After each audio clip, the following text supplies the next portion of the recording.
Hello. नमस्कार साथियों। तो कैसे हैं आप सभी लोग। एक बार फिर से आप लोगों का मेरे यूट्यूब चैनल पर स्वागत है।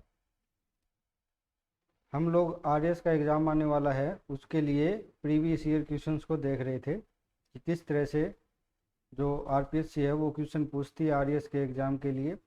और चाहे आर्ट बैकग्राउंड का बच्चा हो या साइंस बैकग्राउंड का बच्चा हो या किसी भी बैकग्राउंड का बच्चा हो, उनको प्रीवियस ईयर क्वेश्चन करने कंपलसरी है। और उसमें जितने भी क्वेश्चन है, चाहे वो किसी भी सब्जेक्ट से हो, सब कुछ याद होना चाहिए। उनके फैक्ट वगैरह सब कुछ आपको याद होने चाहिए। ठीक है। तो बीते 2-3 दिनों से हम लगातार कक्षाएं कर रहे हैं, हमारी क्लासेज हो रही है। तो आज हम उसी सीरीज को आगे बढ़ाएंगे। हम जो प्रीवियस ईयर क्वेश्चंस कर रहे थे और देखेंगे कि आरपीएससी ने किस तरह के क्वेश्चन और पूछे हैं। वीडियो को शुरू करने से पहले आप वीडियो को लाइक करना, वीडियो को ज़्यादा से ज़्यादा शेयर करना और मेरे चैनल को सब्सक्राइब कर लेना। किसी प्रकार की अगर कोई दिक्कत हो तो आप मेरे टेलीग्राम चैनल से भी जुड़ सकते हैं, जिसका लिंक मैं आपको नीचे डिस्क्रिप्शन बॉक्स में दे दूँगा। ठीक है। तो चलिए शुरू करते हैं आज की जो ये सेशन है वो। तो सन 1991 की जनगणना में राजस्थान के पाली, अजमेर और चित्तौड़गढ़ जिलों में सबसे कम जनसंख्या वृद्धि दर रही। कम वृद्धि दर का मुख्य कारण क्या था? ये क्वेश्चन पूछा गया है 1991 की जनसंख्या के आधार पर। तो ये मान लीजिए, और 1991 का ही हम पेपर सोल्व कर रहे हैं, तो ये उस समय का करंट अफेयर का मुद्दा था। लेकिन इसका जो मेन जो क्वेश्चन पूछा गया है वो है कि जनसंख्या वृद्धि दर जो रही थी वो कम रहने का कारण क्या था। तो ये कारण पूछा गया है। कारण एवरग्रीन होते हैं लगभग। कम जन्म दर, अधिक मृत्यु दर, रोजगार के कम अवसर, यातायात साधनों की कमी। तो उस समय के अनुसार इसका ऑप्शन क्या आएगा? कम जन्म दर। ठीक है, करंट अफेयर का क्वेश्चन था, आप इसको छोड़ भी सकते हैं। 1991-92 की राजस्थान की वार्षिक योजना में शक्ति क्षेत्र में निर्धारित उपव्यय का कितना प्रतिशत तय किया गया? ये भी करंट अफेयर का है। यानी कि 1991-92 में जितना भी खर्च हुआ था उसमें ऊर्जा के क्षेत्र में कितना खर्च किया गया था, ये इसमें पूछा गया, कितना हिस्सा ऊर्जा के क्षेत्र में खर्च किया गया था। ठीक है। तो करंट अफेयर का है। आप 2023 के अकॉर्डिंग इसका आंसर मुझे बता दीजिएगा कमेंट करके।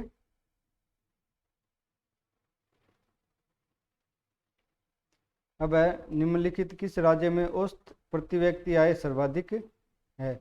ये उस समय 1991 में पूछा गया क्वेश्चन है, करंट अफेयर का क्वेश्चन है। उस समय हरियाणा की सबसे ज़्यादा थी। आप 2023 के अनुसार मुझे बताइएगा कि किसकी सबसे अधिक आय है। ठीक है, प्रति व्यक्ति आय। और मैंने इकोनॉमिक सर्वे आपको पढ़ाया था, उसमें मैंने ये भी बताया था कि वर्तमान में प्रति व्यक्ति आय कितनी है 2022-23 के इकोनॉमिक सर्वे के अनुसार। ठीक है।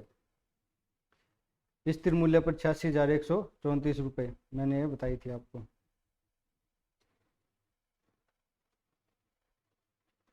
अब एक संस्था दे रखी है, राष्ट्रीय विकास परिषद। तो ये पूछा गया क्वेश्चन में कि ये राष्ट्रीय विकास परिषद जो है संस्था है, इसका काम क्या है?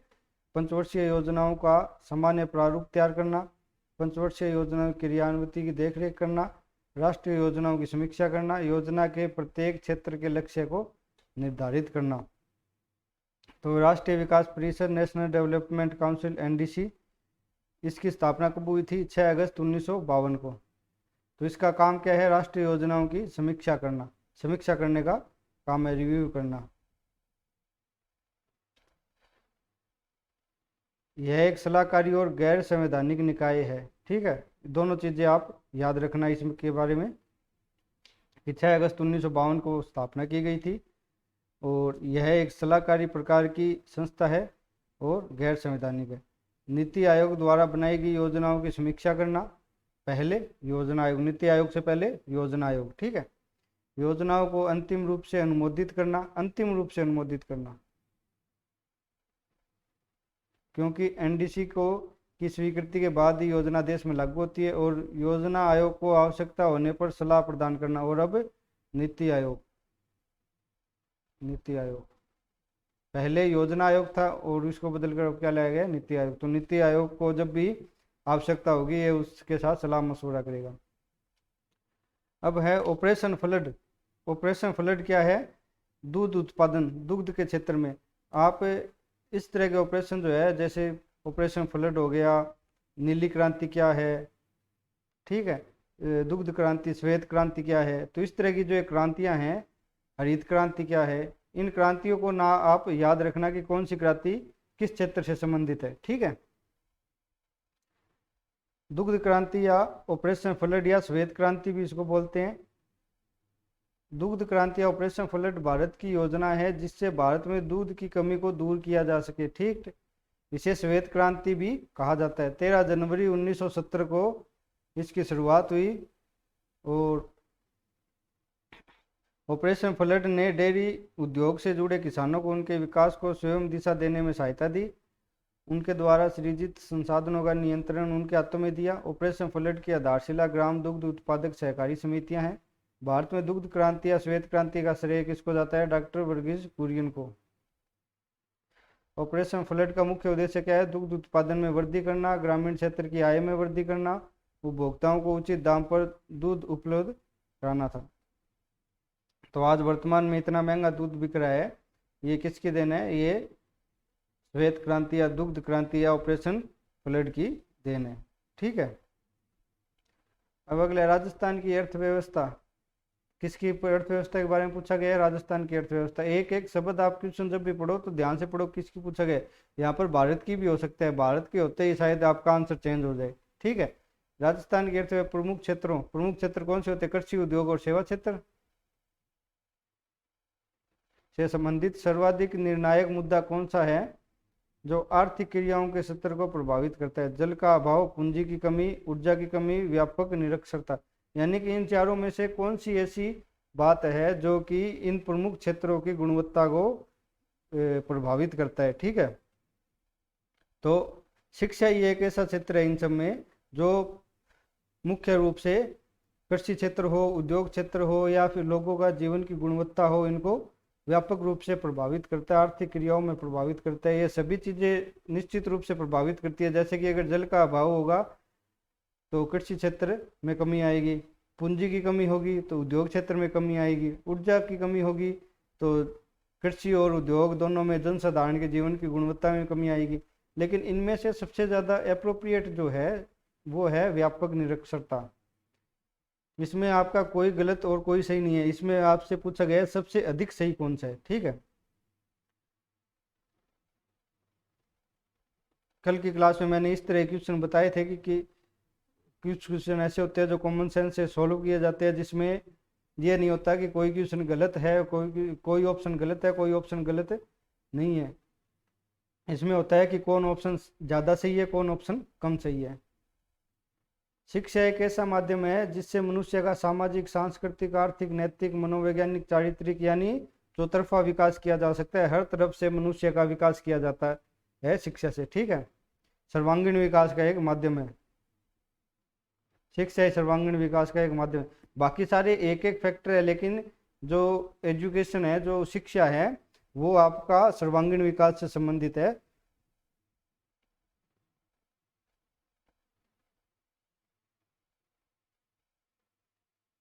अब है नेक्स्ट क्वेश्चन आपका,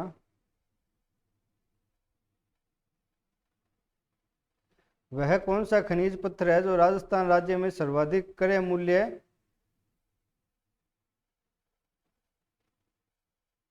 विक्रय मूल्य अर्जित करता है? खनिज पत्थर है जो राजस्थान में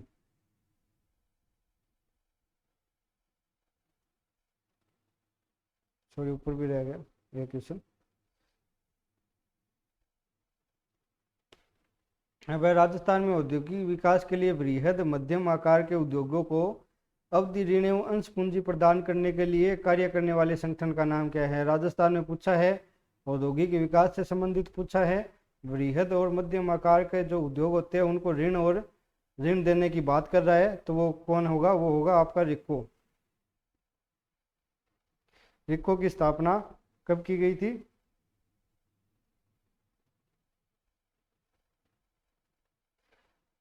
28 मार्च 1969 को रिक्को की स्थापना की गई थी। राजस्थान राज्य उद्योग एवं खनिज विकास निगम,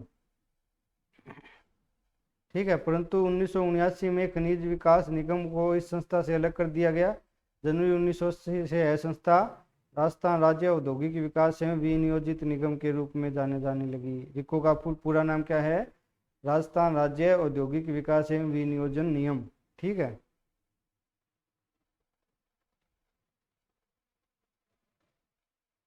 अब नेक्स्ट क्वेश्चन है कि राजस्थान में सबसे अधिक विक्रय मूल्य अर्जित करने वाला खनिज कौन सा है? चुनाई का पत्थर, चूने का पत्थर, बालू पत्थर, संगमरमर। तो इसमें आप कंफ्यूज मत रहना, चुनाई का पत्थर है और ये चूने का पत्थर है, बालू पत्थर है, संगमरमर है। आप जल्दी जल्दी में ऑप्शंस को ध्यान से पढ़ना। तो सबसे ज़्यादा विक्रय किस चीज़ का होता है राजस्थान में? संगमरमर का। ठीक है। मकराना का पत्थर सबसे अधिक बिकता है। ठीक है।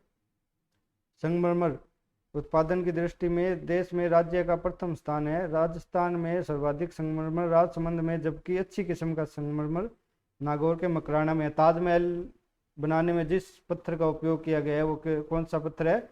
मकराना का संगमरमर ही है वो। ठीक है। इसमें आप कंफ्यूज मत रहना। सर्वाधिक संगमरमर कहाँ पर मिलता है? वो मिलता है राजसमंद में। लेकिन उच्च गुणवत्ता का जो संगमरमर मिलता है वो कहाँ पे मिलता है? मकराना में। ठीक है। जिसमें ताजमहल व कोलकाता का विक्टोरिया मेमोरियल, ताजमहल के अलावा इस मकराना का जो पत्थर है वो कहाँ पे यूज किया गया है? विक्टोरिया मेमोरियल, कोलकाता, पश्चिम बंगाल में है। और इसके अलावा राजस्थान में किस प्रकार के संगमरमर पाए जाते हैं उसके बारे में जान लेते हैं।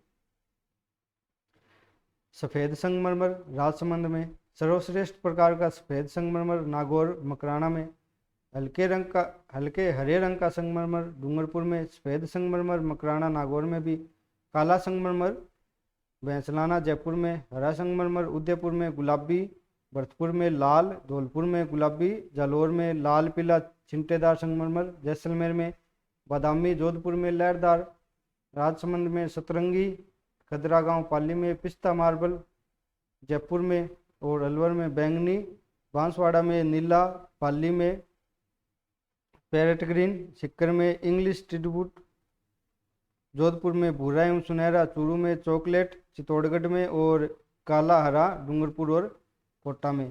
तो मार्बल के अनेक रंग होते हैं जो राजस्थान के लगभग सभी जिलों में, अनेक प्रकार के जिलों में जो पहाड़ी इलाके हैं मुख्य रूप से वहीं पे मार्बल पाया जाता है। ठीक है। सबसे अच्छा बेहतरीन जो मार्बल या संगमरमर होता है वो कहाँ का है? मकराना का। और मकराना कहाँ पे है? नागौर में। ठीक है। ये आप याद रखना। राजस्थान की आय में औद्योगिक उद्भव प्रचलित कीमतों पर आधार वर्ष 1889-90 में कृषि का कितना प्रतिशत हिस्सा था? यह पूछा गया 1991 का क्वेश्चन है हमारा। तो उस समय 40.8% था। तो अब आप 2023 के अनुसार बताइएगा। मैंने बताया था कि कृषि का हिस्सा जीवीए प्रचलित कीमत पर और स्थिर कीमत पर दोनों तरह से मैंने जीवीए बताया था। एग्रीकल्चर का कितना है जब इकोनॉमिक सर्वे मैंने पढ़ाया था उसमें मैंने आपको बात बताई थी। तो आप 2023 के अनुसार मुझे कमेंट करके बताना कि कितना है और बाकी मैं आपको नेक्स्ट वीडियो में इसका आंसर बता दूंगा। ठीक है। प्रचलित मूल्य पर भी बताऊंगा और स्थिर मूल्य पर भी बताऊंगा।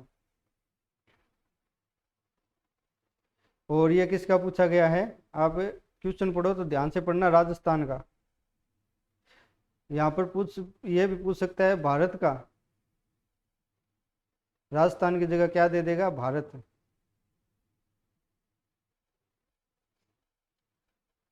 वो भारत का जब आएगा तो कृषि क्षेत्र का हिस्सा है वो बदल जाएगा। ठीक है। मैंने भारत और राजस्थान दोनों आपको पढ़ाए हैं।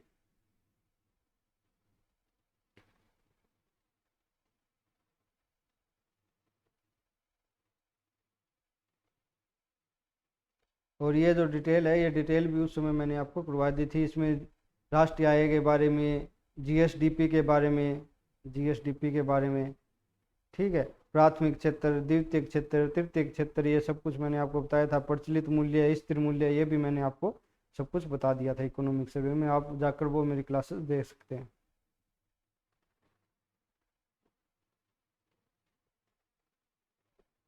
राजस्थान में वर्ष 1990-91 प्रति व्यक्ति वार्षिक आय चालू कीमतों पर कितनी थी? चालू यानी प्रचलित कीमतों पर राजस्थान में 1990-91 की उस समय का इकोनॉमिक सर्वे से आया हुआ क्वेश्चन है। देख लीजिए लगातार इकोनॉमिक सर्वे से कितने क्वेश्चन आ रहे हैं। 2023 के अनुसार अभी अभी मैंने आपको ऊपर बताया था थोड़ी देर पहले, आप मुझे कमेंट करके बताना कितनी है, ये मैं आपको नहीं बता रहा।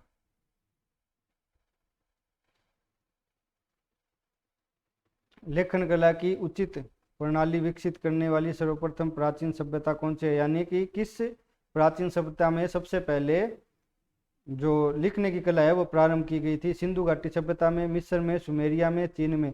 तो सुमेरियन जो संस्कृति थी वहाँ पे सबसे पहले लेखन कला विकसित हुई थी, लिखने का काम शुरू हुआ था।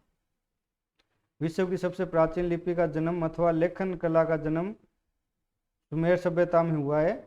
इसमें गिल्ली मिट्टी की पट्टियों पर कील जैसे किसी नुकीले औजार से खोदकर लिखे जाने वाली इस लिपि को किलाक्षर लिपि कहा जाता है। ठीक है, तो सुमेर में जो सबसे पहले लिपि विकसित हुई थी उसको क्या बोला गया है, किलाक्षर लिपि। हेनरी रोलनस, इस व्यक्ति का नाम आप याद रखना, हेनरी रोलनस सबसे पहले इसे पढ़ा था। इसे खोदकर लिखने वाली लिपि में विश्व में सबसे प्राचीन व्यापारिक खाते बनाए गए और खातों में दोहरी प्रविष्टि या डबल एंट्री व्यवस्था का भी प्रयोग हुआ, जो आज तक चलन में। इस लिपि में प्राचीन कैलेंडर का भी निर्माण हुआ था। ठीक है, तो इस लिपि के बारे में आप थोड़ा बहुत जान लीजिएगा। किलाक्षर लिपि है, सुमेर सभ्यता सबसे पुरानी लिपि यही है। ठीक है, हेनरी रोलनस जो थे इन्होंने इसको पढ़ा था। अब ये है संयुक्त राज्य अमेरिका का 1949 ईस्वी के स्थान पर 1941 ईस्वी में दूसरे विश्व युद्ध में शामिल होने का मुख्य कारण क्या था। यानी बेसिकली क्वेश्चन पूछा गया है कि जो सेकंड वर्ल्ड वार था वो 1939 में शुरू हो चुका था, लेकिन जो अमेरिका है 2 साल बाद 1941 में इस युद्ध में शामिल हुआ था। तो इस युद्ध में शामिल होने का उसका तत्कालीन कारण क्या था। युद्ध यूरोपीय शक्तियों में था, अमेरिकी टैंकरों ने जर्मनी को ऋण दे रखा था, अमेरिकी तटस्थ विदेश नीति और पर्ल हार्बर पर आक्रमण। ठीक है, इनमें से उस समय तत्कालीन कारण क्या था, पर्ल हार्बर पर आक्रमण हो गया था। 8 दिसंबर 1941 को अमेरिका का द्वितीय विश्व युद्ध में प्रवेश हुआ, जिसके कारण जापान द्वारा 7 सितंबर 1941 को हवाई द्वीप पर स्थित पर्ल हार्बर अमेरिकी नौसैनिक अड्डे पर जबरदस्त हमला किया गया, जिसके बाद आपको पता होगा कि अमेरिका ने जापान पर परमाणु हथियारों से हमला भी किया था। ठीक है, तो तत्कालीन कारण क्या था, पर्ल हार्बर जो हवाई द्वीप है वहाँ पर एक अमेरिकी नौसैनिक अड्डा है, उस पर 7 दिसंबर 1941 को जापान ने हमला कर दिया, जिसके कारण 8 दिसंबर 1941 को अमेरिका इस युद्ध में शामिल हो गया था। अब भारतवर्ष का सर्वप्रथम किसान आंदोलन था। 4 आपको दे रखे, इन चारों में से बताना। हो सकता है इससे पहले आपने पढ़े होंगे कि हजारों किसान आंदोलन पढ़े होंगे, लेकिन जो आपको ऑप्शन में 4 दे रखे हैं, इन 4 ऑप्शन में आपको बताना है कि कौन सा पहले था। और दूसरा कि इसमें क्या कौन सी बात आपको ध्यान में रखनी है, आपको ध्यान में रखनी है भारत का पूछा गया है, ना कि राजस्थान का। हो सकता है राजस्थान का पूछे तो इसमें आपका आंसर चेंज हो सकता है, लेकिन आपको एक एक शब्द ध्यान से पढ़ना होगा। ठीक है, चंपारण बिहार, तो इसका आंसर कौन सा होगा, चंपारण। जो चंपारण आंदोलन है गांधी जी के नेतृत्व में हुआ था, वो सबसे पहला किसान आंदोलन था पूरे भारतवर्ष का, जो व्यापक रूप से हुआ था। किसानों से अंग्रेज बगान मालिक एक करार करते थे, जिससे वो करार क्या था कि 15% जो भी कृषि योग्य भूमि है उस पर नील की खेती करनी आवश्यक है। तो इसी को लेकर ये आंदोलन हुआ था, और इस प्रणाली को क्या बोला जाता है, तिनकठिया पत्ती। ठीक है, जिस 15% भूमि पर नील की खेती करनी अनिवार्य है, इस पत्ती को क्या बोला गया, तिनकठिया पत्ती बोला गया। नील को नकदी फसल माना जाता, अर्थात उसको बेचने पर अच्छी खासी आमदनी होती, परंतु किसान खुद के उगाए नील को बाहर नहीं बेच सकते थे, उन्हें बाजार मूल्य से कम कीमतों पर बागान मालिकों को बेचना पड़ता था। किसानों पर अत्याचार था और उनका आर्थिक शोषण था। नील की खेती के दौरान हो रहे अत्याचारों के विरुद्ध विद्रोह शुरू हुआ, और 1917 में चंपारण के राजकुमार शुक्ल ने चंपारण किसान आंदोलन का नेतृत्व गांधी जी को सौंप दिया। 1917 में चंपारण के ही राजकुमार शुक्ल नाम के एक व्यक्ति थे, वो गांधी जी से मिले और उन्होंने गांधी जी को बोला कि आप इस तरह का आंदोलन एक प्रारंभ कीजिए और आप हमारा सहयोग कीजिए। तब गांधी जी ने ये चंपारण आंदोलन को प्रारंभ किया। चंपारण सत्याग्रह आंदोलन भारतवर्ष का प्रथम किसान आंदोलन था, और महात्मा गांधी का भारत में सबसे पहला सत्याग्रह आंदोलन भी था। महात्मा गांधी का भी पहला आंदोलन था और भारत का प्रथम किसान आंदोलन भी इसको बोला जाता है। ठीक है, राजकुमार शुक्ल इस आंदोलन में मुख्य भूमिका निभाने वाले व्यक्ति थे। 1917 का ये आंदोलन है, और क्यों हुआ था? नील की खेती के लिए हुआ था, जिसको तीन कटिया प्रणाली या तीन कटिया पत्ती बोला जाता है। स्वतंत्रता संग्राम के लिए सबसे कम आयु के शहीद कौन थे? सुखदेव जी, अशफाक उल्ला खां जी, खुदीराम बोस जी और हेमू कलानी। तो इसमें जो आपका आंसर होगा वो होगा हेमू कलानी। इस तरह के क्वेश्चन अगर आपको नहीं पता तो आप इनको स्किप करने की भी आदत डालिए। जैसे हो सकता है कि ये कितना भी इतिहास का ज्ञाता क्यों ना हो सकता है उसको भी ये ना पता हो। ठीक है, इन चारों ऑप्शन में। तो आप इस तरह के क्वेश्चन को स्किप करने की कोशिश डालिए। स्किप की जगह मैं आज बोलूँगा कि आरपीएससी ने ऑप्शन दे रखा है ई, तो आप ई गोला भरने की आदत डालिए इसको। अब आरपीएससी ने क्वेश्चन पूछ लिया है तो उस हिसाब से अब हम लोग करेंगे, तो इनके बारे में जानकारी ले लेंगे। अब आपको पता चल गया होगा कि इन चारों में से सबसे कम उम्र का जो व्यक्ति था जिन्होंने जो शहीद हुए थे वो थे हेमू कलानी। ठीक है, वो शायद हो सकता है एग्जाम में कुछ और पूछ लिया जाए, इनमें से कोई अलग आपको नाम दे दे, आपको नहीं पता, तो आप उसमें ई ऑप्शन चूज करेंगे या इसको स्किप करने की कोशिश करेंगे। इस तरह भी आपको सीखना है कौन से क्वेश्चन मुझे छोड़ने भी है, क्योंकि आपका गलत किया हुआ क्वेश्चन आपको पीछे ले जा सकता है, नेगेटिव मार्किंग दिला देगा आपको। ठीक है, तो इस तरह क्वेश्चन आप बिल्कुल छोड़ सकते हैं, बेझिझक होकर छोड़ सकते हैं, दोबारा देखना ही नहीं है इस तरह क्वेश्चन को। 23 मार्च 1923 को सुकुर ये कहाँ पर है? फिलहाल अब वर्तमान में पाकिस्तान में है, उस समय भारत में था। में जन्मे हेमू कालानी भारत के क्रांतिकारी और स्वतंत्रता संग्राम के सेनानी थे। किशोर अवस्था में इन्होंने अपने साथियों के साथ विदेशी वस्तुओं का बहिष्कार किया, लोगों को स्वदेशी वस्तुओं के उपयोग का आग्रह किया।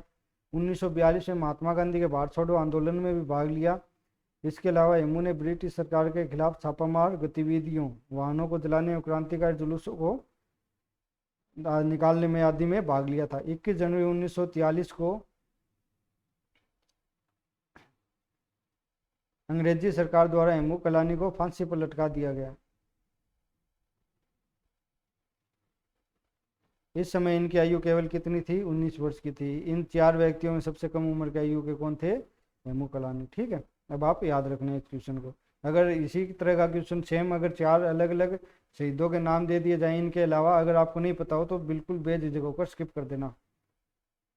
हर क्वेश्चन के साथ नेगेटिव मार्किंग जुड़ी हुई है, ये आप जरूर याद कर रखना। जो भी क्वेश्चन आप करो तो ये याद रखना कि अगर मैंने ये गलत किया तो मेरे नंबर कट सकते हैं, मैं पीछे जा सकता हूँ। ठीक है, और इस आरएएस की दौड़ में मैं बाहर निकल सकता हूँ। प्राचीन भारत का वह ग्रंथ जिसका 15 भारतीय और 40 विदेशी भाषाओं में अनुवाद किया गया। ठीक है, अगर आपको पता हो तो बहुत अच्छी बात, नहीं पता हो तो आप इसको क्या करेंगे? स्किप करेंगे। और अब आपको पता चल ही गया जब आपने प्रीवियस ईयर क्वेश्चन किया। अगर बाद में कहीं ये रिपीट होता है या इसमें से किसी तरह कुछ पूछा जाता है घुमा फिरा कर, तो आप इसको आसानी से कर ले जाओगे। तो ये है पंचतंत्र की कहानियाँ, आपने सुनी होगी पंचतंत्र की कहानियों के बारे में। संस्कृत नीति कथाओं में पंचतंत्र का पहला स्थान माना जाता है। इस ग्रंथ के रचयिता कौन है? पंडित विष्णु शर्मा। पंचतंत्र में 5 तंत्र या भाग है। भाग को तंत्र इसलिए कहा गया है क्योंकि इसमें नैतिकतापूर्ण शासन की विधियां बताई गई है। ये तंत्र है मित्र भेद, मित्र संप्राप्ति, काकोलुकियम, संधि विग्रह और लब्ध प्रणाश और अपरीक्षित कारक। ठीक है, ये 5 तरह के तंत्र है, इसलिए इसको पंचतंत्र बोला जाता है। अब अगला है, एक रंगीन टेलीविजन में 3 आधारभूत रंगों के मिश्रण से रंग बनाते हैं। ये रंग कौन से होते हैं? आपने सुना, आपने पढ़ा होगा जब आप छोटी क्लासेस में थे कि 3 मूलभूत रंग होते हैं। उन 3 मूलभूत रंगों को मिलाकर ही नए रंगों को बनाया जाता है। वो रंग कौन से होते हैं? लाल, पीला, नीला।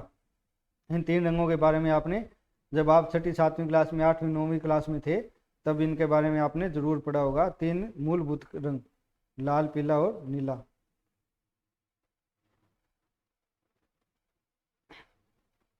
तो टेलीविजन का अर्थ क्या होता है? दूर की वस्तुएं देखना, अर्थात दूरदर्शन। इसका आविष्कार किसने किया था? 1923 में जॉन एल बेयर्ड ने किया था। John L Baird. टेलीविजन द्वारा ध्वनि और दृश्य दोनों को एक साथ रेडियो तरंगों द्वारा एक स्थान से दूसरे स्थान को कम्युनिकेट किया जा सकता है। रंगीन टेलीविजन में 3 आधारभूत रंग कौन से होते हैं? लाल, पीला और नीला। ठीक है, परम शून्य तापमान पर अर्धचालकों में विद्युत प्रतिरोध हो जाता है। संपूर्ण या अनंत, अल्प, उच्च और शून्य। तो अनंत। कुछ ऐसे पदार्थ होते हैं जिनकी विद्युत चालकता चालक और अचालक पदार्थों के बीच होती है, जिन्हें अर्धचालक कहते हैं। यानी कि कुछ कंडीशंस में तो वो चालक की तरह काम करेंगे और कुछ कंडीशन में वो अचालक की तरह काम करेंगे। ठीक है, जैसे सिलिकॉन, जर्मेनियम, कार्बन, सेलेनियम आदि अर्धचालक के उदाहरण है। परम शून्य ताप पर अर्धचालकता की चालकता शून्य हो जाती है और वे एक आदर्श अचालक की भांति व्यवहार करते हैं। इस ताप पर अर्धचालकों में विद्युत प्रतिरोध अनंत हो जाता है। ठीक है, उनकी चालकता शून्य हो जाएगी और विद्युत प्रतिरोध कितना हो जाएगा? अनंत। यानी अनंत तक वो विद्युत का प्रतिरोध कर सकते हैं, विद्युत को रोक सकते हैं। प्रतिरोध करना क्या होता है? एक तरह से रोकना। विद्युत आपको पता होगा, लाइट या करंट, करंट को रोकना, अवरुद्ध करना। परम शून्य ताप पर ये पदार्थ है वो अचालकता की तरह व्यवहार करते हैं, जिससे क्या होगा? विद्युत का प्रतिरोध क्या हो जाएगा? अनंत हो जाएगा। अब नाभिकीय ऊर्जा की दृष्टि से महत्वपूर्ण निम्न धातुओं में भारत में कौन सी धातु बहुतायत में पाई जाती है? तो नाभिकीय ऊर्जा के बारे में, नाभिकीय रिएक्टर के बारे में आपने सुना ही होगा, न्यूक्लियर रिएक्टर। न्यूक्लियर रिएक्टर, इसमें सबसे ज्यादा किसका प्रयोग किया जाता है? यूरेनियम, थोरियम का भी, कैडमियम का भी, बेरिलियम का भी। भारत में सबसे ज्यादा क्या पाया जाता है? थोरियम। थोरियम एक रेडियो सक्रिय धातु या आणविक खनिज है। नाभिकीय ऊर्जा की दृष्टि से महत्वपूर्ण थोरियम धातु भारत में बहुतायत में पाई जाती है। यूरेनियम है वो भारत में नाममात्र से का पाया जाता है। यूरेनियम भारत बाहरी देशों से आयात करता है, यानी दूसरे देशों से खरीदता है। जहाँ पर यूरेनियम के भंडार अधिक मात्रा में है, वहां से भारत यूरेनियम को खरीदता है। और थोरियम किससे प्राप्त होता है? मोनोजाइट अयस्क से प्राप्त होता है। ये क्वेश्चन यूपीएससी में पूछा गया था इस बार। यूपीएससी 2022 में भी मोनोजाइट के बारे में डिटेल से पूछा गया था, मोनोजाइट क्या है। और आरपीएससी ने इस क्वेश्चन के बारे में 1991 में ही पूछ लिया था, मोनोजाइट। यानी कि थोरियम के बारे में पूछा है, तो थोरियम को जब हम डिटेल से पढ़ेंगे तो मोनोजाइट के बारे में जरूर पढ़ते हैं। थोरियम भूरे रंग की धातु है। भारत में लगभग 4.5 लाख टन थोरियम के भंडार है। यह केरल, झारखंड, तमिलनाडु, आंध्र प्रदेश, राजस्थान आदि में पाया जाता है। भारत के दक्षिणी एवं पूर्वी तटीय क्षेत्रों में मोनोजाइट रेत के रूप में थोरियम के प्रचुर भंडार है। कहाँ पर? दक्षिणी और पूर्वी तटीय क्षेत्रों में। इसका उपयोग परमाणु ऊर्जा में उत्पादन, कार्बनिक रसायन के उत्प्रेरक के रूप में किया जाता है। थोरियम की खोज 1828 ईस्वी में स्वीडिश रसायन शास्त्री जोन्स जैकब बर्जीलियस ने की थी, JJB। जैसे यहाँ पर अगर आपसे पूछा जाए इस बार मोनोजाइट के बारे में, मोनाजाइट, तो इसमें क्या क्वेश्चन बन सकता है? आपको स्टेटमेंट दे दिया जाए, जैसे कि हमने देखा थे पीछे भी 3-4 स्टेटमेंट देखकर उसमें पूछे जाएंगे मिलान वाले, ABCD चारों कौन से सही है कौन से गलत है। तो इसमें इस तरह पूछा जाए तो मोनोजाइट संपूर्ण भारत में पाया जाता है, संपूर्ण भारत में पाया जाता है। सर्वाधिक भंडार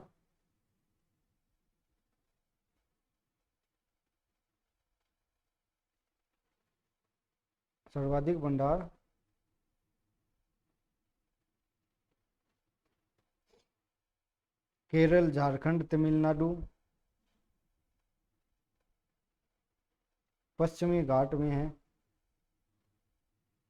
तो इस तरह से स्टेटमेंट बना के आपको दे दिए जाएंगे। ठीक है, तो मोनोजाइट के बारे में आप लोग जरूर याद रखना, क्वेश्चन बन सकता है। अगर किसी वस्तु को 8 किलोमीटर प्रति सेकंड के वेग से अंतरिक्ष में फेंका जाए तो क्या होगा? ये फिजिक्स का क्वेश्चन है। जो साइंस वाले बच्चे हैं उनको तो आता ही होगा, और जो आर्ट बैकग्राउंड वाले बच्चे हैं वो इसको याद कर लेंगे अच्छे से। तो वस्तु अंतरिक्ष में चली जाएगी, पृथ्वी वह वापस पृथ्वी पर आ गिरेगी, वह पृथ्वी के चारों ओर कक्षा में परिक्रमा करने लगेगी, फट जाएगी। तो क्या होगा? पृथ्वी पर वापस आ जाएगी। क्यों आ जाएगी? क्योंकि पृथ्वी के लिए पलायन वेग है, यानी पृथ्वी से कोई वस्तु ऊपर जाएगी अंतरिक्ष में तो उसके लिए जो गति होगी वो 11.2 किलोमीटर प्रति सेकंड की गति होनी चाहिए। जब तक इतनी गति नहीं मिलेगी तब तक वो कोई भी वस्तु पृथ्वी का जो गुरुत्वाकर्षण है उसको छोड़कर अंतरिक्ष में नहीं जा पाएगी। ठीक है, तो अगर इससे कम इसकी गति है तो वो वापस अंतरिक्ष में आ जाएगी, इससे ज़्यादा अगर गति है तो वो अंतरिक्ष में चली जाएगी। तो रॉकेट को भेजते हैं तो उनकी गति क्या होती है, 11.2 किलोमीटर प्रति सेकंड से अधिक होती है। इसलिए वो क्या होते हैं कि हमारे पृथ्वी गुरुत्वाकर्षण को छोड़कर दूसरे ग्रहों की कक्षाओं में चले जाते हैं, अंतरिक्ष में चले जाते हैं। जैसे कि चंद्रमा पर भेजा मिशन, तो उसकी गति क्या थी, 11.2 किलोमीटर प्रति सेकंड से अधिक थी। और जो अभी हाल फिलहाल में आदित्य L1 भेजा गया है तो उसकी गति क्या होगी, 11.2 किलोमीटर प्रति सेकंड के गति से, चाल से अधिक होगी।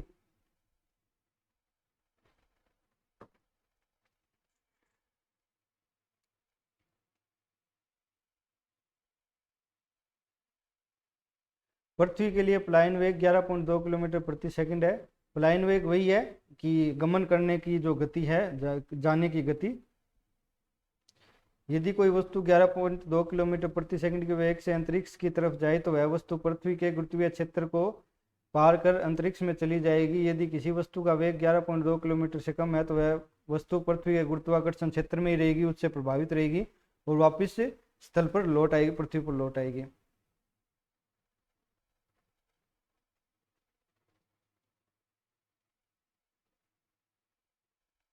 अब पानी का आपेक्षिक घनत्व किसका पूछा गया है, पानी का सर्वाधिक किस ताप पर होता है, तो 4 डिग्री सेंटीग्रेड पर घनत्व पानी का सर्वाधिक होता है। पानी का आपेक्षिक घनत्व 4 डिग्री सेंटीग्रेड ताप पर होता है। अधिकांश द्रव में क्या होता है कि जब उनका आयतन बढ़ता है, जब भी द्रव का आयतन बढ़ता है तो उनके घनत्व में कमी आती है। ठीक है, लेकिन पानी जब 0 डिग्री से 4 डिग्री के बीच में होता है तो इसका उल्टा होता है। ठीक है, बिल्कुल ही इसका उल्टा होता है।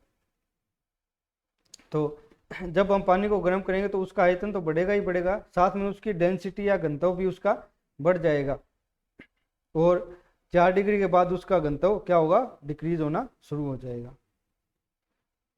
तो द्रव का आयतन अधिक होता है, उसकी वॉल्यूम ज़्यादा होती है, उसकी डेंसिटी कम होती है। ठीक है, जितनी ज़्यादा उसकी वॉल्यूम होगी उतनी ज़्यादा डेंसिटी, उतनी ही कम उसकी डेंसिटी होगी। लेकिन पानी में 0 से 4 डिग्री तक जितनी ज़्यादा उसकी वॉल्यूम होगी उतनी ज़्यादा उसकी डेंसिटी भी होगी। ठीक है, घनत्व भी होगा।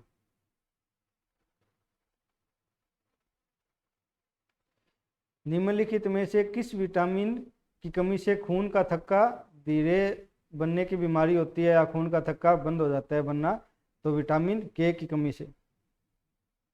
जब हम विटामिन पढ़ते हैं तो इसके बारे में जानते हैं, vitamin A, B, C, D, इन विटामिन के बारे में कि किन की कमी से क्या रोग होता है और ये विटामिन कहाँ से हमें मिलते हैं।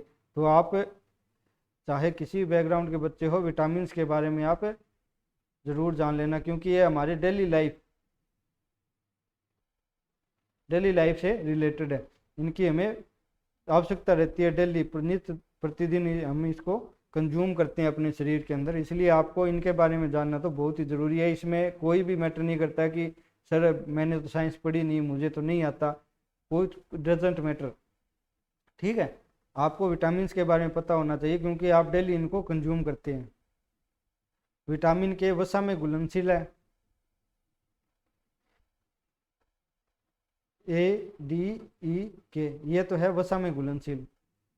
और बी और सी जो विटामिन है वो है पानी में घुलनशील। इनका रासायनिक नाम क्या है, फिलोक्विनोन। ठीक है, विटामिन के का ये वैज्ञानिक नाम या रासायनिक नाम है। यह रक्त स्राव विरोधी विटामिन है जो यकृत में प्रोथाम्बिन के निर्माण के कारण होता है। यानी कहने का मतलब ये है, जब भी आपके कहीं पे कट होता है शरीर में, जैसे यहाँ पर आपकी हथेली में कट हो गया तो कुछ देर बाद क्या होगा कि खून निकलना बंद हो जाएगा और वहाँ पर वो खून जम जाएगा, जहाँ पे कट हुआ है वहाँ पर खून जम जाएगा। तो ये होता है रक्त का थक्का बनना, खून का थक्का बनना, ये किसके कारण होता है, विटामिन के। अगर विटामिन के की कमी होगी तो क्या होगा, वो रक्त जमेगा नहीं और वहाँ पर इस जगह पर जैसे आपके कट हुआ है तो यहाँ से खून निकलता रहेगा निरंतर। ठीक है, तो यही है विटामिन के। विटामिन के किस में पाया जाता है, हरी पत्तेदार सब्जियां, टमाटर में, पनीर में, इस तरह की जो चीज़ें होती है वहाँ पर विटामिन के पाया जाता है। अब पूछा गया एलपीजी में क्या होता है, किसका मिश्रण होता है एलपीजी, तो ब्यूटेन, प्रोपेन, इथेन।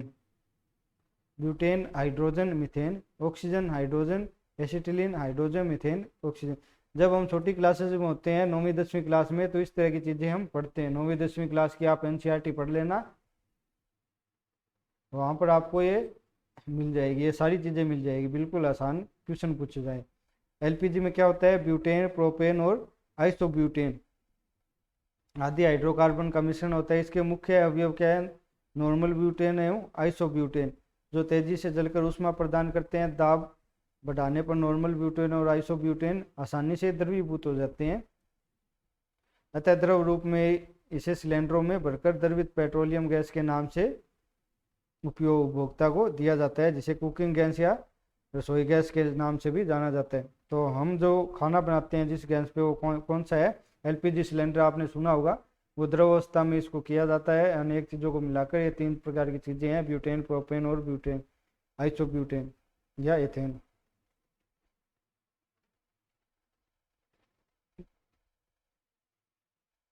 निम्नलिखित में से किस अम्ल में ऑक्सीजन नहीं होता, nitric acid, sulphuric acid, hydrochloric acid और उपरोक्त सभी। नाइट्रिक एसिड को क्या बोला जाता है, सौर का अम्ल, और सल्फ्यूरिक एसिड को गंधक, और हाइड्रोक्लोरिक अम्ल को नमक का अम्ल। ठीक है, तो इसमें हाइड्रोक्लोरिक जो अम्ल होता है, इसमें आपका ऑक्सीजन नहीं होता, ये ध्यान रखना। इसमें क्या पूछा है, नहीं होता। तो इस तरह के क्वेश्चन हम जल्दी जल्दी में गलती कर जाते हैं, और ये पूछते भी कब है, बिल्कुल लास्ट में आते हैं तब नहीं वाले इस तरह के क्वेश्चन पूछे जाते हैं, जिससे क्या हो कि हम लोग स्पीड में पढ़ें और जो नहीं है वो हम देखें नहीं। तो जल्दी जल्दी में जब हम पढ़ेंगे तो इसको क्या पढ़ेंगे, निम्नलिखित में किस अम्ल में ऑक्सीजन है, नहीं वाला हम छोड़ देते हैं, क्योंकि हम इसको ध्यान कम देते हैं। आजकल एक काम अच्छा होने लगा कि इसको ज़्यादा डायरेक्ट किया जाता है, इस तरह के शब्दों को, तो थोड़ा ध्यान चला जाता है। लेकिन आप क्वेश्चन को बिल्कुल ध्यान से पढ़ना, बिल्कुल शिद्दत से, 1 बार 2 बार तो जरूर पढ़ना आपको क्वेश्चन को, जिससे जो कोई भी गलती ना, अंडरलाइन कर लेना इस तरह के शब्दों को, नहीं वाले। मैंने पीछे 2 से 3 क्लासेस ली थी कि किस तरह से हमें प्रीवियस ईयर क्वेश्चन को पढ़ना चाहिए, सोल्व करना चाहिए, देखना चाहिए, जिससे कि क्वेश्चन पढ़ते टाइम कम से कम गलतियां हम करें। तो जिन अम्लों में केवल हाइड्रोजन उपस्थित होता है हाइड्रा अम्ल कहलाते हैं। हाइड्रा अम्ल में ऑक्सीजन अनुपस्थित रहता है, जैसे हाइड्रोक्लोरिक अम्ल HCl, हाइड्रोब्रोमिक अम्ल HBr, HI, HCN। हाइड्रोक्लोरिक अम्ल का उपयोग प्रयोगशाला में अभिकर्मक के रूप में किया जाता है, अम्लराज बनाने में, रंग में, औषधि में, इनमें किया जाता है। जबकि नाइट्रिक अम्ल HNO3 में और सल्फ्यूरिक एसिड H2SO4 में ऑक्सीजन के गुण उपस्थित होते हैं। अगर आपको इनका सूत्र याद है तो आपको बिल्कुल पता चल जाएगा कि उसमें ऑक्सीजन है या नहीं है। जैसे कि नाइट्रिक अम्ल है तो HNO3 इसमें ऑक्सीजन है। सल्फ्यूरिक एसिड है H2SO4 तो इसमें भी क्या है, आपका ऑक्सीजन है। लेकिन हाइड्रोक्लोरिक एसिड जो होता है वो होता है HCl, इसमें आपका ऑक्सीजन नहीं है। ठीक है,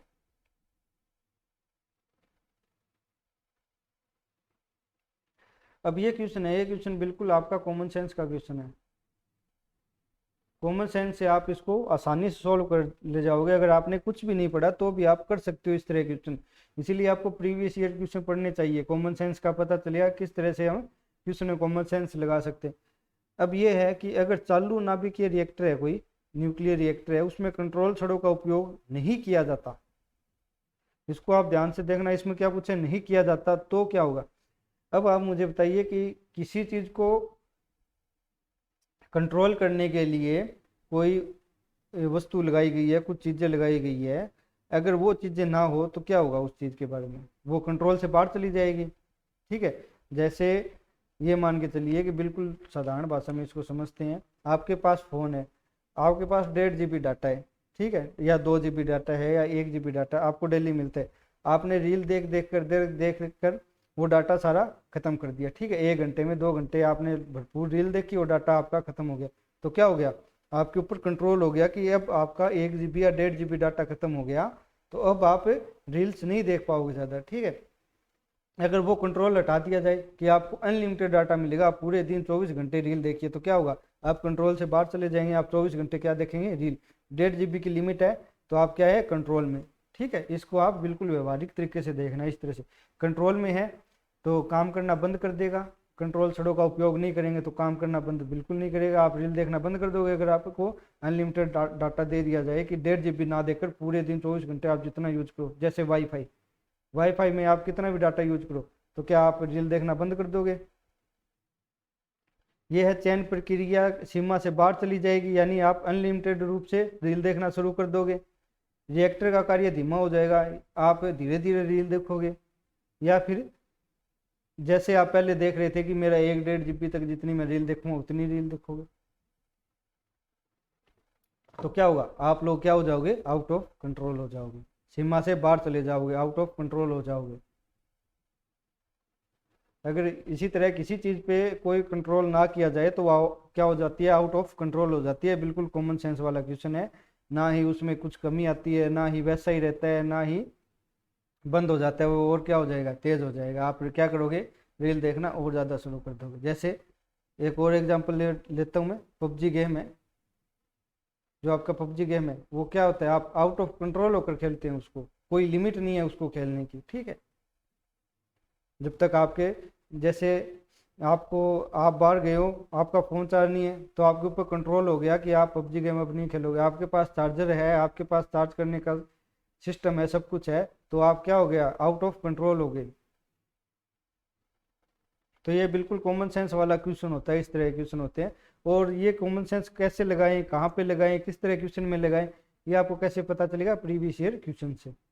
नाभिकीय रिएक्टर, परमाणु रिएक्टर एक ऐसी युक्ति है जिसमें यूरेनियम 235 को नियंत्रित विखंडित कराया जाता है। विखंडन से निकलने वाली उष्मा ऊर्जा से पानी का भाप बनाकर टरबाइन चलाता है, जिससे विद्युत का उत्पादन होता है। जब आप साइंस पढ़ते हैं तो इस साइंस में नाभिकीय रिएक्टर किस तरह से काम करता है वो पूरी तरह से वहाँ पर डिटेल से पढ़ा जाता है, ठीक है। इसमें जो कंट्रोल छड़े जिसके बारे में पूछा गया है वो कंट्रोल छड़े किसकी होती है? कैडमियम और बोरोन की छड़े होती है, जो कि नाभिकीय जो रिएक्टर होते हैं उसको कंट्रोल में रखती है। जो पहला नाभिकीय रिएक्टर था वो एनरिको फर्मी के निर्देशन में अमेरिका के शिकागो विश्वविद्यालय द्वारा 1942 में बनाया गया था।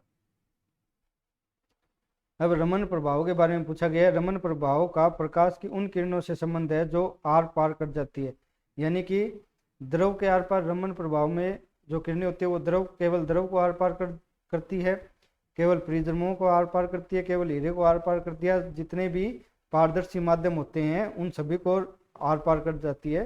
तो इसमें आपका ऑप्शन रहेगा ऑप्शन 4। जो जितने पारदर्शी जो आपके माध्यम होते हैं रमन प्रभाव की में के अनुसार जो प्रकाश की जितनी भी किरण है वो पार कर जाती है। रमन प्रकीर्णन या रमन प्रभाव फोटोन कणों के लचीले वितरण के बारे में है। इसकी खोज प्रसिद्ध भारतीय वैज्ञानिक सीवी रमन ने की थी, इसलिए इसका नाम क्या है? रमन प्रभाव या रमन प्रकीर्णन। रमन प्रभाव के अनुसार जब कोई एक वर्णीय प्रकाश द्रव या ठोसों से होकर गुजरता है तो उसमें आपतित प्रकाश के साथ अत्यल्प तीव्रता का कुछ अन्य वर्णों का प्रकाश भी देखने को आता है। 1930 में भौतिक का नोबेल पुरस्कार चंद्रशेखर वेंकटरमन को उनके इस खोज के लिए प्रदान किया गया था।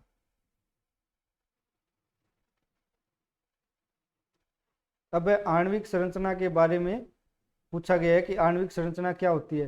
तो छोटी क्लासेस में 9वीं 10वीं में आपने पढ़ा होगा कि नाभिक में न्यूट्रॉन और प्रोटॉन होते हैं और उनके बाहर क्या होता है? इलेक्ट्रॉन चक्कर लगाता रहता है, ठीक है। तो प्रोटॉन और न्यूट्रॉन न्यूक्लियस में होते हैं और इलेक्ट्रॉन न्यूक्लियस के इर्द गिर्द चारों ओर चक्कर लगाता है। ये हमने किसी अणु की संरचना के बारे में पढ़ते हैं, बिल्कुल छोटी क्लासेज में भी हमने ये पढ़ा है 9वीं 10वीं की क्लासेज में। तो आप एनसीईआरटी पढ़ लेना अच्छे से। साइंस के क्वेश्चन बिल्कुल आसानी से आपके हो जाएंगे, फिजिक्स केमिस्ट्री बायोलॉजी के जो क्वेश्चन है वो बिल्कुल आसानी से हो जाएंगे। अब आपको दे रखे हैं मिलान वाले क्वेश्चन, जिसमें आपको एक तरफ दे रखे हैं कुछ क्षेत्र के नाम, दूसरी तरफ दे रखे हैं कि ये क्यों फेमस है, ठीक है। कुंभकोणम, बाड़ा, कालाहांडी और गढ़वाल। भूख से मौत, दीवार से चढ़ने से मृत्यु, भूकंप क्षेत्र और जातीय नरसंहार। आपने और कुछ पढ़ा ना हो, आपने कालाहांडी के बारे में जरूर पढ़ा होगा। तो इसमें मिलान करना है कि कौन सा आपका क्वेश्चन सही है। तो गढ़वाल है, गढ़वाल कहाँ पे? ये है पहाड़ी क्षेत्र है उत्तराखंड का, तो यहाँ पर आप कॉमन सेंस से ये बताइए कि जब पहाड़ी क्षेत्र है तो वहाँ पर क्या हो सकता है। पहाड़ी क्षेत्र में भूकंप आएंगे, या भूख से मौत हो सकती है, दीवार ढहने से मौत हो सकती है, या जातीय नरसंहार। आपको क्या लगता है अगर आपको कॉमन सेंस लगाने के लिए बोला जाए, ये पता चलेगा कि गढ़वाल क्षेत्र उत्तराखंड है यानी कि पहाड़ी इलाका है, तो वहाँ पर सबसे ज़्यादा होने की संभावना क्या है, तो भूकंप आने की संभावना है। ठीक है, क्या आ सकता है, भूकंप आ सकता है। अब आप आंसर में इसको लगाइए, तो आपका डी का क्या होगा, 3 होगा। डी का 3 होगा तो ये आपका निकल जाएगा। डी का क्या होगा, 3, इसको छोड़ देते हैं। डी में क्या है, 3, इसको छोड़ देते हैं। डी में क्या है, 1, इसको हटा देते हैं।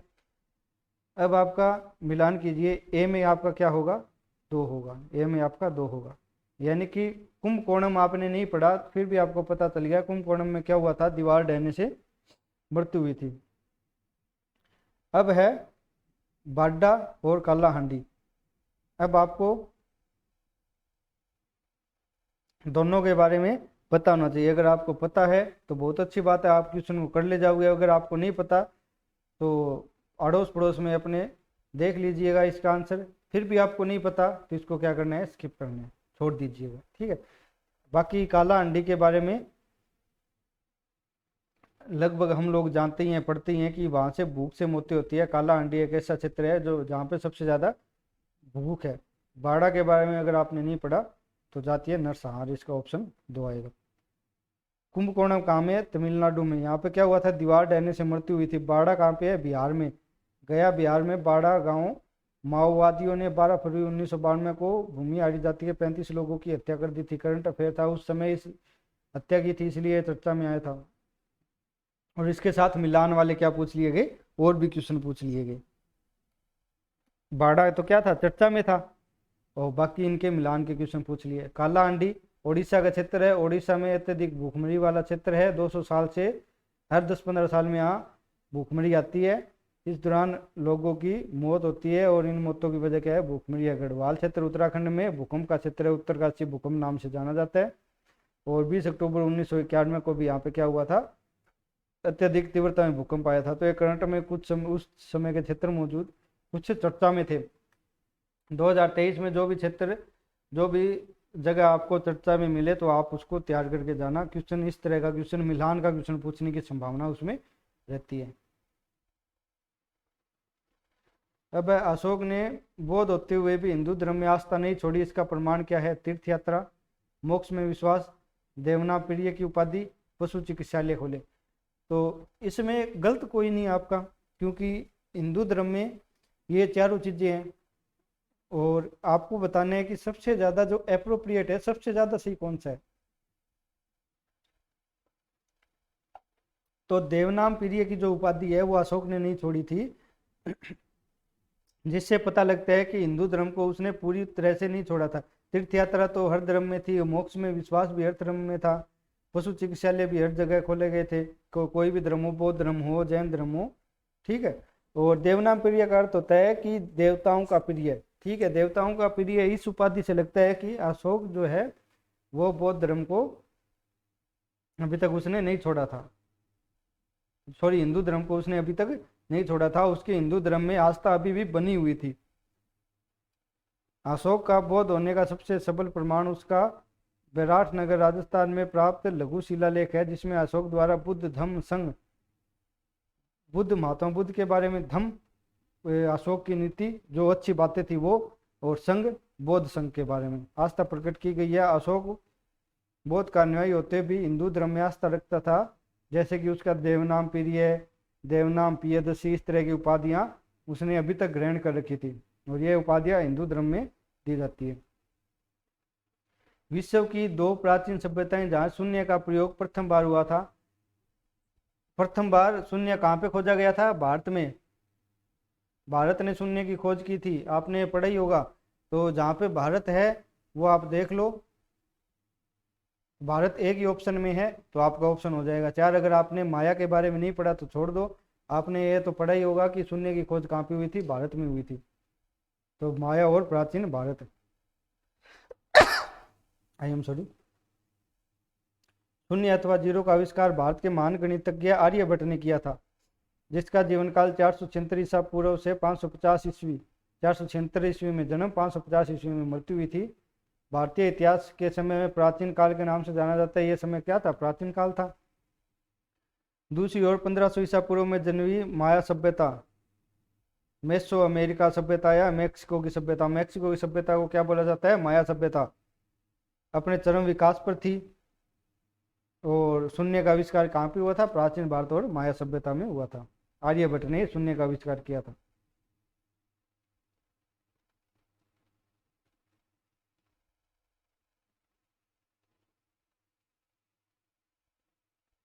उन्नीस सौ 1990 ज्ञानपीठ पुरस्कार विजेता प्रोफेसर विनायक कृष्ण गोपाल निम्न में किस एक भाषा के प्रख्यात विज्ञान थे? करंट अफेयर का क्वेश्चन है, आपको छोड़ सकते हैं, बाकी इसका आंसर आएगा कन्नड़। निम्न में किस व्यक्ति को 1990 का अंतर्राष्ट्रीय सद्भाव हेतु जवाहरलाल नेहरू पुरस्कार प्रदान किया गया था? डॉक्टर हेमटूल कोवल। करंट अफेयर का क्वेश्चन है। भारत ने योजना आयोग में 8वीं योजना के लिए निम्न में से किस विकास दर को चुना था? तो 5.6% की 8वीं पंचवर्षीय योजना में, 8वीं योजना में। हाल ही में नरसिम्हम समिति का प्रतिवेदन किसके लिए आया था? बैंकिंग सुधार से संबंधित। 1991 में नरसिम्हम समिति का गठन किया गया था बैंकों में वित्तीय सुधार के लिए, वित्तीय सुधार से संबंधित है ये। भारतीय अर्थव्यवस्था में 1991 में आर्थिक संकट आया था और आर्थिक संकट के कारण नरसिम्हम समिति बैठाई गई थी या बनाई गई थी। आपको पता ही होगा कि भारत के पास बहुत, भारत ने अपना सोना गिरवी रखकर ऋण चुकाया था। इस तरह की बातें आपने सुनी होगी। और 1998 में नरसिम्हम सेकंड समिति का भी गठन किया गया, बैंकिंग क्षेत्र में सुधार से रिलेटेड है। अब ऑपरेशन गेंडा क्या है? ये उस समय करंट अफेयर में था, ऑपरेशन गेंडा। तो गेंडा प्रजाति के संरक्षण हेतु चलाया गया। इस तरह के क्वेश्चन ये मैं क्यों लेके आया हूँ? क्योंकि करंट अफेयर में भले ही था, लेकिन क्वेश्चन देखते क्या लगेगा? ऑपरेशन गेंडा, हाँ रहीनो है, गेंडा दे रखा है, गेंडा प्रजाति के संरक्षण से ही होगा। लेकिन क्या है? बिल्कुल भी गेंडा प्रजाति के संरक्षण से नहीं है, इसके आसपास भी इसका आंसर नहीं है। इसका आंसर क्या है? जो उग्रवादी थे उनके विरुद्ध भारतीय सुरक्षा सेना द्वारा चलाया गया एक अभियान था, ऑपरेशन गेंडा।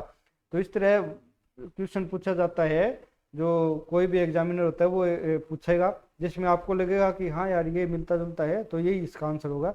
जैसे ऑपरेशन गेंडा हो गया, तो गेंडा दे रखा है तो गेंडा से रिलेटेड ही कुछ होगा। हम ये ऑप्शन करके आएंगे जल्दबाजी में और हमारा क्या हो जाएगा? क्वेश्चन हो जाएगा गलत। गलत हो गया तो हमें मिलेगी क्या? Negative marking. नेगेटिव मार्किंग मिलेगी तो हम कंपटीशन से क्या हो जाएंगे? बाहर हो जाएंगे। ठीक है। तो ऑपरेशन गेंडा उग्रवादियों के विरुद्ध एक भारतीय सेना द्वारा चलाया गया अभियान था, 1990 में चलाया गया था। अब नेक्स्ट क्वेश्चन है, तो इस तरह क्वेश्चन आप बिल्कुल ध्यान से करना जो ऑपरेशन वगैरह पूछते हैं। आज भी भारत में वैनसांग को याद करने का मुख्य कारण क्या है? हर्ष के प्रति सम्मान, नालंदा में अध्ययन, बौद्ध धर्म में आस्था, वुयूसी की रचना। तो चारों ऑप्शन बिल्कुल सही है। वैनसांग बौद्ध धर्म में आस्था रखता था, हर्ष के प्रति उसका सम्मान भी था, नालंदा में वो गया, नालंदा भी गया हुआ था। लेकिन जो सबसे ज्यादा जो मुख्य कारण था, मुख्य कारण पूछा है, वो था उसकी एक पुस्तक सीयू की उसकी बुक का नाम है। इसने उस बुक की रचना की जिससे हमें बहुत सारी जानकारी प्राप्त होती है। इसके लिए वैनसांग को सबसे ज्यादा याद रखा जाता है। वैनसांग एक चीनी यात्री था,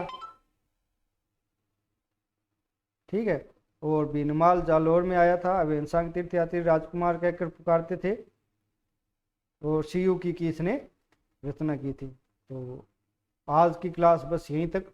आप लोगों का बहुत बहुत धन्यवाद यहाँ तक बने रहने के लिए। तो नेक्स्ट वीडियो में हम आगे क्वेश्चनों की चर्चा करेंगे। आप ये क्लासेस जरूर लगाया करें जिससे आपको पता चले कि जो हम 2-4 गलतियां करते हैं छोटी छोटी, वो ना करें। तो अगर किसी प्रकार की कोई दिक्कत हो तो कमेंट कर देना। टेलीग्राम चैनल से भी आप जुड़ जाना। वीडियो को लाइक करना, वीडियो को ज़्यादा से ज़्यादा शेयर करना, चैनल को सब्सक्राइब कर लेना। तो मिलते हैं नेक्स्ट क्लास में। बाय।